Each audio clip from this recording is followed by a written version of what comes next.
Elle m'a dit, arrête de me toucher. Je déteste quand tu deviens câlin, juste pour faire ton intéressant devant ses nouveaux amis. Tout le monde s'est moqué de moi. Je suis parti sur le champ. Quand elle est rentrée à la maison, toutes ses affaires étaient dans la rue. Silk n'était plus la même avec moi depuis des semaines. Je ne pourrais pas pointer un jour précis, ni une dispute en particulier, car il n'y en avait pas eu. C'était plutôt une lente érosion, silencieuse, comme quand quelque chose se fissure sans bruit et qu'on ne s'en rend compte que lorsqu'il est déjà impossible de le réparer sans le briser complètement. Tout a commencé peu après qu'elle ait intégré son nouveau travail. Au début, elle était excitée. Elle rentrait à la maison en racontant chaque détail, parlant d'opportunités, d'évolution, du fait qu'elle avait enfin l'impression d'être entourée de gens ambitieux. Je l'écoutais avec attention, comme toujours. J'étais fier. Oui, elle était frustrée depuis longtemps par son ancien boulot, et la voir enthousiaste me faisait plaisir. Je pensais que ce changement nous ferait du bien à tous les deux. Mais avec cet enthousiasme est arrivé autre chose. Elle a changé sa façon de me parler. Ce n'était pas de la grossièreté, mais de la distance. Avant, elle m'envoyait de longs messages dans la journée. Maintenant, c'était des réponses brèves. Des émoticônes isolés. Puis, les silences. Elle a commencé à prendre plus de temps à répondre, parfois des heures. Et quand elle rentrait, elle avait l'esprit ailleurs. Son téléphone toujours à proximité, toujours déverrouillé, mais seulement pour elle. Elle a aussi changé sa façon de réagir quand je la touchais. J'avais toujours été affectueux, pas de manière excessive ou intrusive, simplement proche. L'enlacer par derrière quand elle cuisinait, lui prendre la main quand nous marchions, poser ma tête sur son épaule quand nous regardions quelque chose. Notre relation avait toujours été comme ça depuis le début. Cela ne l'avait jamais dérangée, au contraire, c'était souvent elle qui cherchait le contact. Jusqu'à ce qu'elle arrête. D'abord, ce furent des remarques douces. Pas maintenant. Il fait chaud. Je suis fatigué. Puis elle a commencé à se raidir quand je l'embrassais, à se dégager vite, à soupirer. Une fois, elle m'a dit « Ne sois pas si intense ». Ce mot a tourné dans ma tête pendant des jours entiers. Je n'ai rien dit. Je me suis adapté. J'ai réduit mes gestes. J'ai pensé que j'exagérais peut-être, que c'était le stress, que je devais être plus compréhensif. J'avais toujours été de ceux qui essaient de comprendre avant de réclamer. C'est pourquoi j'ai accepté d'aller à la soirée avec ses nouveaux amis du travail sans trop réfléchir. Je pensais que les connaître m'aiderait peut-être à mieux comprendre ce nouveau monde dans lequel Silk semblait s'être engouffré. C'est chill, m'a-t-elle dit. Juste pour que tu les connaisses. Chill. Ce mot, une fois de plus, ne voulait plus dire la même chose. Dès que nous avons commencé à nous préparer ce soir-là, son attitude était différente. Elle a changé plusieurs fois de tenue, critiquant chacun de mes commentaires. Ça me fait trop banal. Je ne veux pas avoir l'air comme ça. Non, pas ça. Finalement, elle a choisi une tenue sobre, élégante, que je ne lui avais jamais vue. Talons. Maquillage plus marqué, un nouveau parfum. Elle ne m'a pas demandé mon avis, ne m'a pas regardé en quête d'approbation, elle s'est juste observée dans le miroir et a opiné seule. Tout va bien, ai-je demandé. Oui, a-t-elle répondu. Je veux juste être bien. Ce n'était pas pour moi. Je l'ai senti sans avoir besoin de confirmation. Pendant le trajet vers l'appartement de Chris, elle a parlé presque tout le temps d'eux, de leur façon de travailler, de leur franc-parler, de la différence entre cet environnement et l'ancien. Elle a prononcé cette phrase plusieurs fois, l'ancien.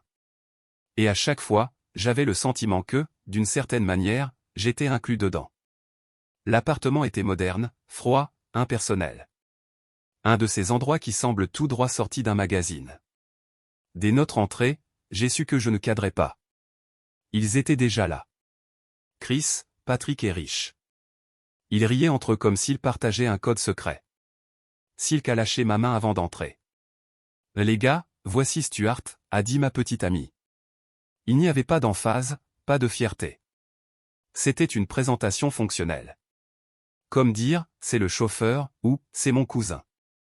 Ils m'ont salué avec une courtoisie étudiée. Chris m'a dévisagé des pieds à la tête sans même essayer de le cacher.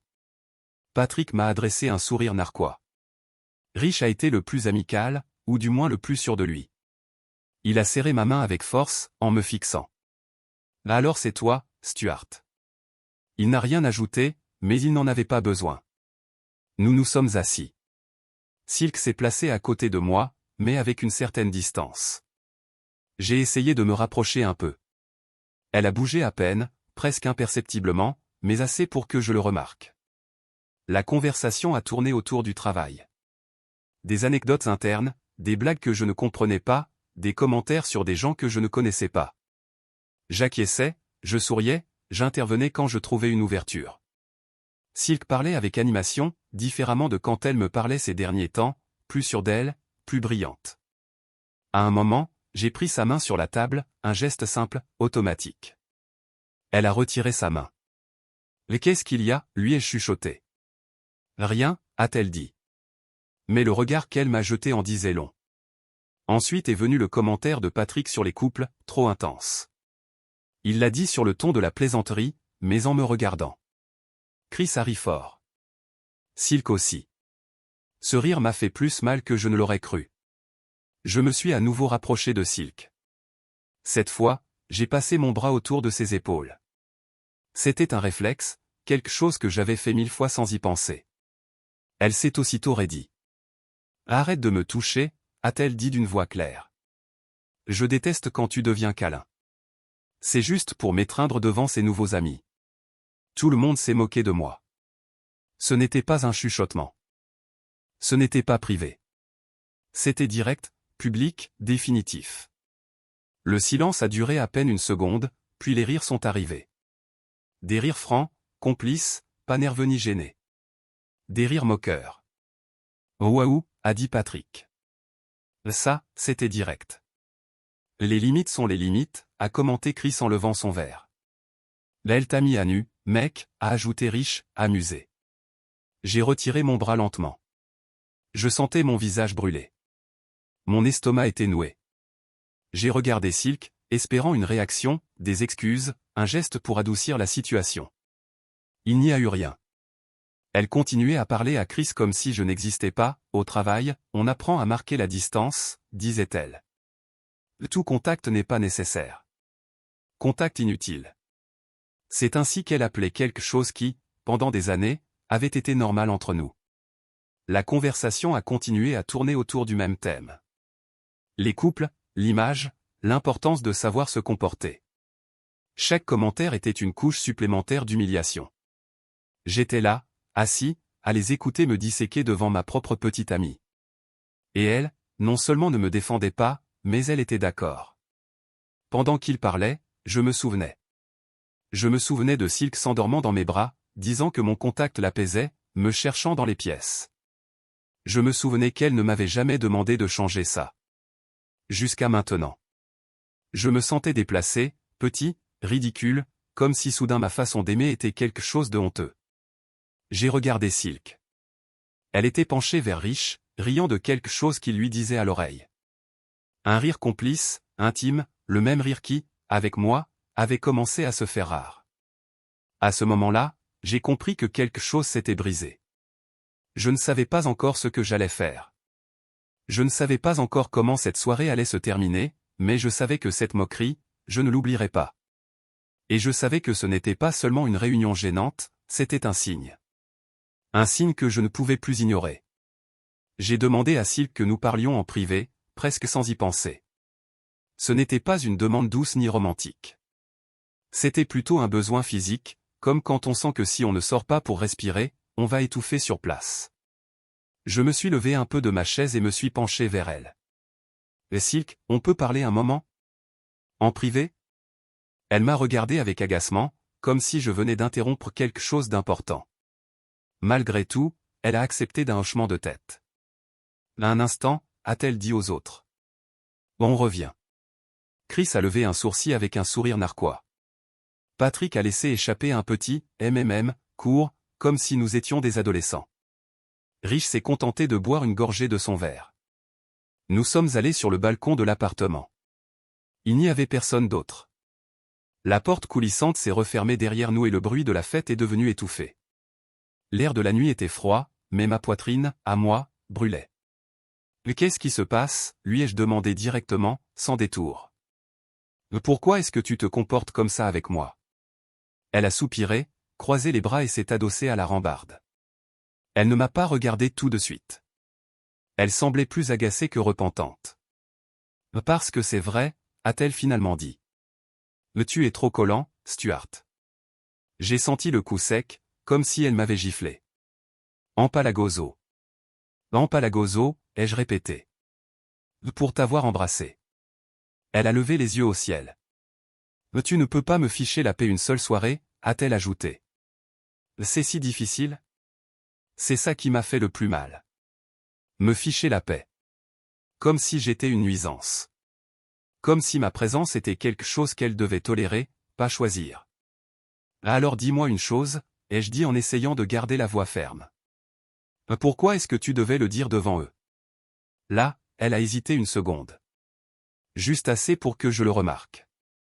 Je ne sais pas, a-t-elle répondu. Je l'ai juste fait. Oublie ça. Elle s'est approchée un peu plus. Elle a baissé la voix. Sérieux, Stuart. N'en fais pas tout un plat. On retourne à la soirée. Je la regardais et je ressentais quelque chose d'étrange, un mélange de tristesse et de désarroi. Ce n'était pas la Silk que je connaissais. Ou peut-être que si, et je ne faisais que la voir enfin en entier. Si tu veux, a-t-elle ajouté soudain, serre-moi un peu dans tes bras pour que tu ne te sentes pas mal, mais juste quelques minutes.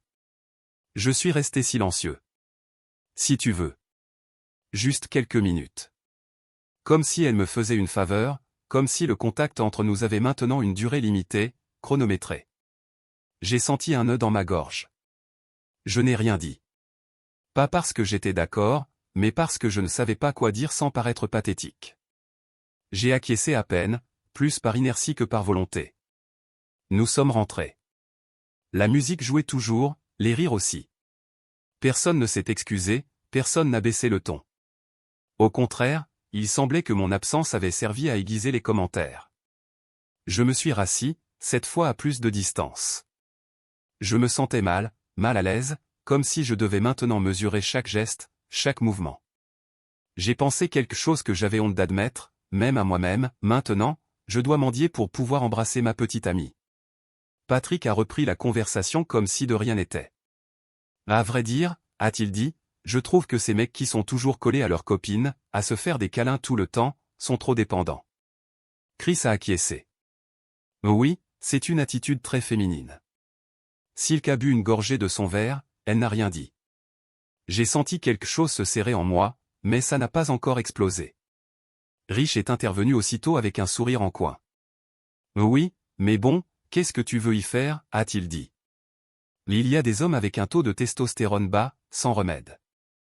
Les rires ont fusé immédiatement, plus fort qu'avant, plus assurés. Je n'ai pas bougé, je n'ai rien dit. J'ai regardé mon verre. J'ai pensé à me lever et à partir. J'ai pensé à ne rien faire. J'ai pensé à Silk. Tranquille, a ajouté Rich en me regardant. Je ne parle pas de toi, Stuart. Tu es juste un bon garçon. Ça, c'était pire. Bon garçon. Tout le monde a ri à nouveau. Patrick se pencha vers l'avant. Chris a failli s'étouffer de rire. Et Silk. Silk riait. Pas nerveusement, pas gênée. Elle riait ouvertement, détendue, profitant du moment. C'est là que quelque chose a changé en moi. Ce n'a pas été une explosion immédiate. C'était plutôt comme lorsque tu arrêtes de sentir la douleur parce que tu as dépassé une certaine limite.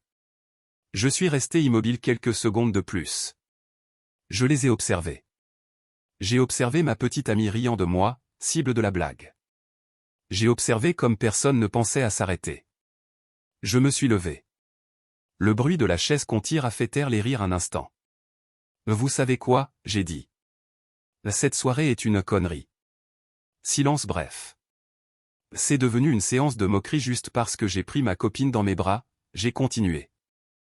Alors je m'en vais. Et là, ils ont ri à nouveau. Plus fort. Quel comédien, a dit Silk entre ses rires. C'est censé être moi la fille de la relation. Plus de rires, des tapes sur la table, des regards complices. Je me suis tourné vers elle. Je l'ai regardée fixement. Pas avec haine. Avec une clarté froide. Tu sais quoi, Silk, j'ai dit. Va te faire un maître. C'est fini. Le silence, cette fois, était différent. Plus lourd. Silk a froncé les sourcils. Ah, comment ça, c'est fini, a-t-elle dit. Ne sois pas ridicule. On vit ensemble. On ne peut pas rompre, et encore moins pour une connerie. Pour moi, ce n'est pas une connerie, ai-je répondu. Et qu'est-ce que tu vas faire, a-t-elle demandé, provocante. Tu vas me foutre dehors de notre appartement. J'ai ri. Un rire sec, bref. Notre, j'ai dit. L'île est à moi seul. C'est moi qui paie le loyer. Elle est restée silencieuse. Tu as jusqu'à minuit ce soir, j'ai ajouté. Pour sortir toutes tes affaires. J'ai regardé l'heure. Il était 21h. Patrick a brisé le silence. Tu l'as dit, riche, a-t-il lâché. Les typiques de l'homme à la testostérone basse. Je l'ai regardé. Patrick, j'ai dit. Avant de te moquer de la testostérone de quelqu'un, va vérifier la tienne. Cette voix que tu as, elle ne sonne pas très différente de celle que tu devais avoir à 13 ans. Patrick est devenu sérieux. Son sourire a disparu complètement. Il avait toujours eu une voix aiguë et tout le monde le savait. Silk a fait un pas en avant. Mais tu vas le regretter, Stuart, a-t-elle dit. Cette crise de colère va te coûter cher. J'espère que quand je rentrerai à la maison, tu auras des excuses à me faire. Elle m'a regardé comme si j'étais un enfant qui faisait un caprice. Maintenant, va-t'en, a-t-elle ajouté. Et laisse-nous profiter de la soirée. Je n'ai pas répondu. Je me suis retourné et j'ai marché vers la porte. Derrière moi, des rires, des commentaires, le choc des verres. Personne ne m'a suivi. Personne ne m'a arrêté. Tout en descendant les escaliers, les mains légèrement tremblantes, j'ai su une chose avec une certitude absolue, cette nuit n'était pas terminée. Et que le plus difficile ne faisait que commencer. Je suis arrivé à l'appartement, les mains toujours tremblantes. J'ai fermé la porte derrière moi et me suis adossé contre elle quelques secondes. Le silence m'a frappé plus fort que n'importe quel cri de la soirée. Tout était exactement comme quand nous étions partis. Le canapé que j'avais acheté, la table que j'avais choisie, la lampe que j'avais montée seule un dimanche après-midi pendant qu'elle se plaignait de la chaleur. Tout était immobile, rangé, intact. Moi, je n'étais pas intact. J'ai fait quelques pas, j'ai enlevé mes chaussures et je me suis assis au bord du canapé. J'ai repensé à ce qui venait de se passer. J'ai repensé à Silk qui riait. J'ai repensé à la phrase « bon garçon ». J'ai repensé à la facilité avec laquelle elle avait tout minimisé. À la façon dont elle avait dit connerie et sans hésiter. Je savais parfaitement qu'elle n'allait pas arriver tranquillement récupérer ses affaires. Je la connaissais trop bien. Elle n'acceptait jamais de perdre le contrôle.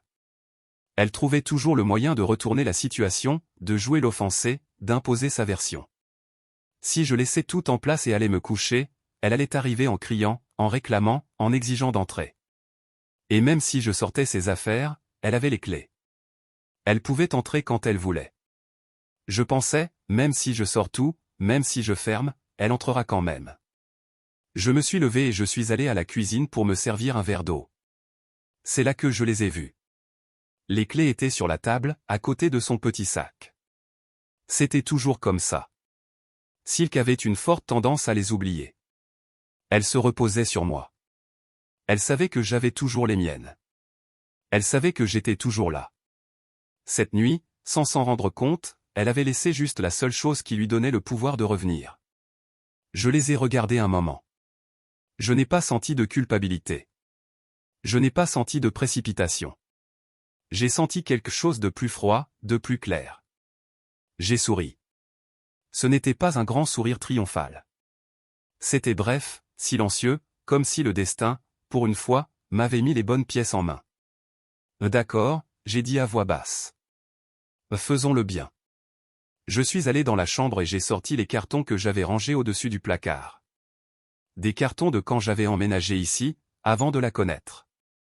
J'ai aussi pris de grands sacs poubelles renforcés. Pas par mépris. Par pragmatisme. Silk avait beaucoup de vêtements. J'ai commencé sans hâte. J'ai ouvert le placard et j'ai pris ses vêtements un par un. Robes, chemisiers, pantalons. Tout est tombé dans les cartons. Je n'ai rien plié, je n'ai rien arrangé. Je ne les ai pas maltraités non plus, je les ai juste mis dedans. De façon neutre, mécanique, comme si j'emballais la vie de quelqu'un d'autre. Ces chaussures sont allées dans un autre carton. Talons, baskets, sandales, tout ce qu'elle avait utilisé pour sortir avec ces gens, tout ce qu'elle avait utilisé pour se transformer en quelqu'un que je ne reconnaissais plus avec moi. Les produits de maquillage sont allés dans un sac. Ses cosmétiques, ses parfums, ses crèmes. L'odeur de son parfum a flotté dans l'air une seconde de plus. J'ai ouvert la fenêtre. Il n'y avait rien d'autre qui fût à elle. Les meubles étaient à moi. Le lit, je l'ai acheté. Le frigo, la télé, la table, tout. Elle n'en avait jamais revendiqué la propriété quand nous vivions ensemble. Elle n'avait jamais parlé de notre propriété jusqu'à ce qu'elle ait besoin d'utiliser ce mot comme une arme. J'ai sorti les cartons dans le couloir. Je les ai alignés devant la porte. J'ai fermé la porte à clé et j'ai tourné la clé une deuxième fois, juste pour le ressentir. Il était presque 22 heures quand j'ai terminé.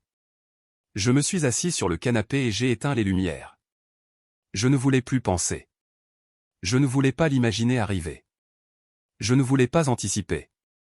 Vers 2 heures du matin, les coups ont commencé. D'abord doux, puis fort, puis désespéré. Elle hurlait. « Ouvre la porte !» Je n'ai pas répondu. Elle a frappé encore et encore. Elle a commencé à donner des coups de pied, à insulter. « T'es un imbécile. Ouvre tout de suite. Tu ne peux pas faire ça. » Je suis resté assis dans le noir. Mon cœur battait fort, mais je n'ai pas bougé, je n'ai rien dit. Le silence était la seule chose qu'il me restait. Quelques minutes plus tard, un voisin a ouvert sa porte.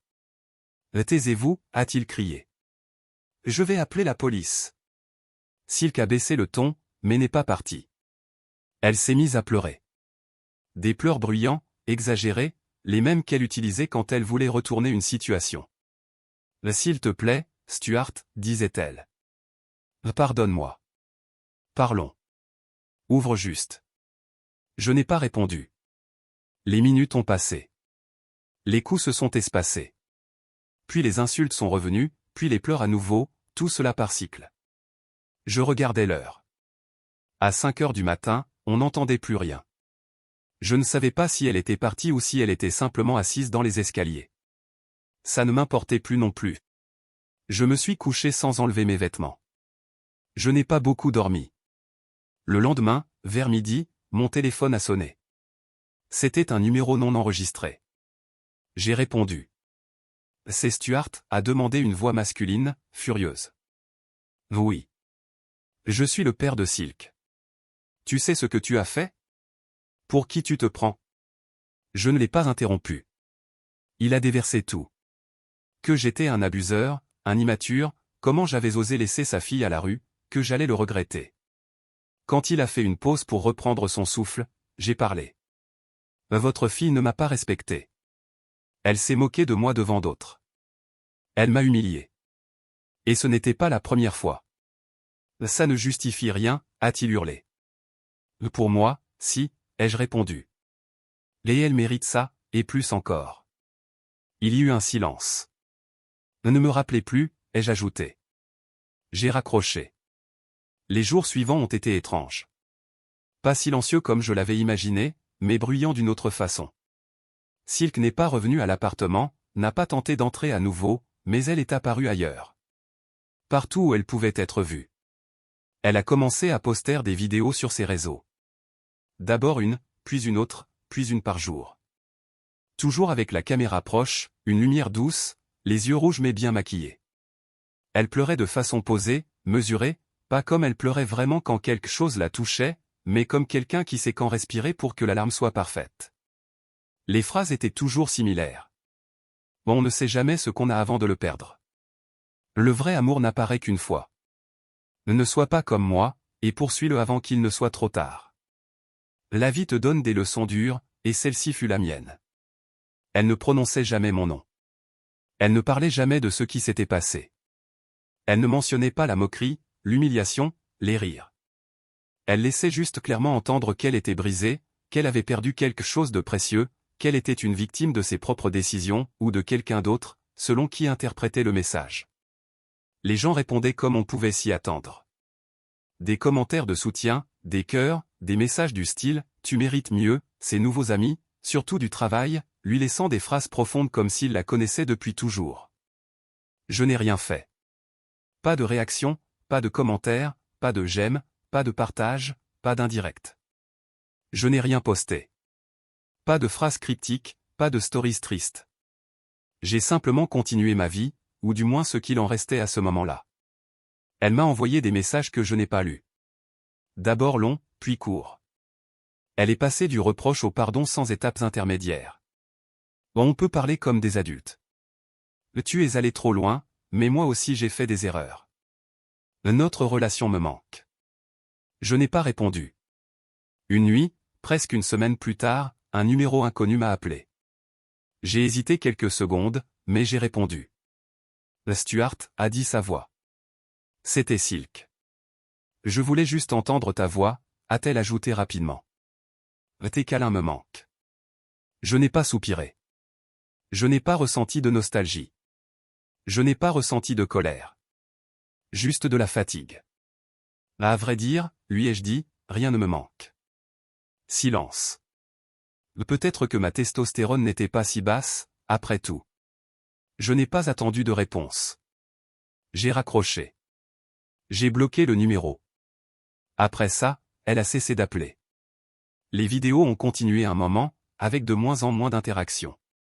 Finalement, elles ont changé de ton, moins de pleurs, plus de phrases sur les nouveaux départs, comme si rien ne s'était jamais passé. J'ai appris quelque chose d'important, même si je n'aime pas le dire comme une leçon. Quand quelqu'un commence à avoir honte de la façon dont tu aimes, il ne veut pas que tu changes. Il veut que tu disparaisses. Commentaire Monsieur Reddit. Donc, résumons. Si tu es affectueux, on te traite de faible testostérone. Si tu mets fin à une relation toxique avec fermeté, tu es un abuseur. Et si tu refuses de jouer le jeu de l'humiliation publique, tu fais un caprice. Félicitations, les gars, vous venez de découvrir le niveau expert du gaslighting. La morale de l'histoire ? Parfois, la meilleure façon de montrer que ta testostérone va très bien, c'est de mettre les clés sous la porte, avec ses affaires déjà prêtes sur le paillasson.